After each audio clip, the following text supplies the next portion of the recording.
How's it going? Hope you're having a great day. Today we're getting into the Martin Parr book. I've had this book for, I don't know, a decade. I think I looked through it when I first got it. There's a lot of books I need to go through, like actually spend some proper time, especially as I've gotten older as a photographer. I think they're going to mean a lot more than a lot of my books I have now are actually books I bought a long time ago when I was really learning the history of photography. So I'm like kind of like a newbie, like, oh, this is amazing, this is amazing, this is amazing. All right, let's go shoot. Now I want to go through them and really, take the content in. Think about the photos, look at the photos, and that type of thing. Because when I was gonna pick the top five out of this book, I knew it was a massive book, but I didn't even know there was his early years of the black and white photos, and I didn't even get all the way through it, and I wanted to pick five of those.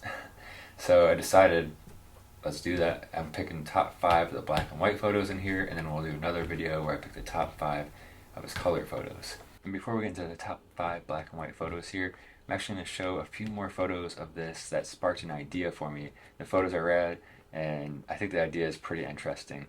And I'm going to show it to the members over on Patreon. Go to patreon.com/bsmitty, and there's a lot of behind the scenes going on there, bonus content, all that type of stuff. Again, that's patreon.com/bsmitty.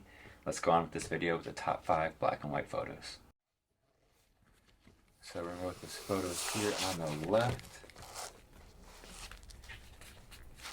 This photo is sick.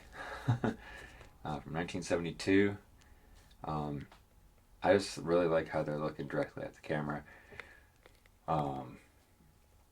It's just cool. I think he's really good at,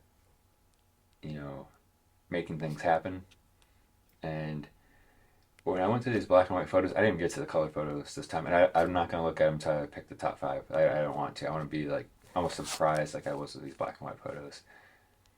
And in a way, I was like, dang, I need to step my game up. This year's been weird with photography. I've shot a lot, but I really haven't been out shooting. I see these photos and I go out in the real world and I see no humans. I think that's kind of my problem most of the time. Um, but I've been photographing somewhat different this year, and this is kind of the first full year of like finally COVID is like not fully behind us, but might as well call it that. We're kind of somewhat back to a normal situation. So I'm hoping next year, we'll be doubling down on that whole thing. So hopefully next year I'll get some maybe some people projects going. This photo here, I like this one, so especially these black and white photos. I like that he's like kind of further back.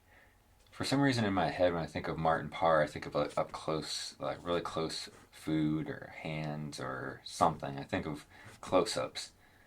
And I'm curious going into the color if that's just some weird thought I have of his work. But black and white stuff is not that way. I like how these people look in this direction. I like the people at the windows.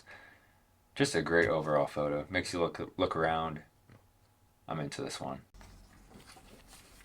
Photo over here. This is just an awesome find in life right there. Just like the invisible ladder type feel on the, it's like, it's pretty cool. Like he's just his feet at the same level, but there's only so much room for 1 foot. So it's just super cool. I like that, his head is above, the line in the window, and his arms on the opposite side. Just a cool vibe. I like the sidewalk, and just an overall amazing photo. And then photo number 4, this one right here. This one's just sick. This photo a lot. I just love this guy in the foreground, just relaxing, chilling. You got the guy in the background here with like a shovel, crazy looking shovel by the way. But there's a lot of this like eeriness involved with this photo, and like what's going on? But yeah, this is a good one. The black and white photos.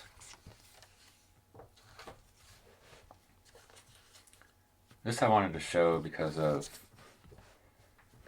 kind of what I was talking about a bit ago, where it's just kind of further back and just something's going on.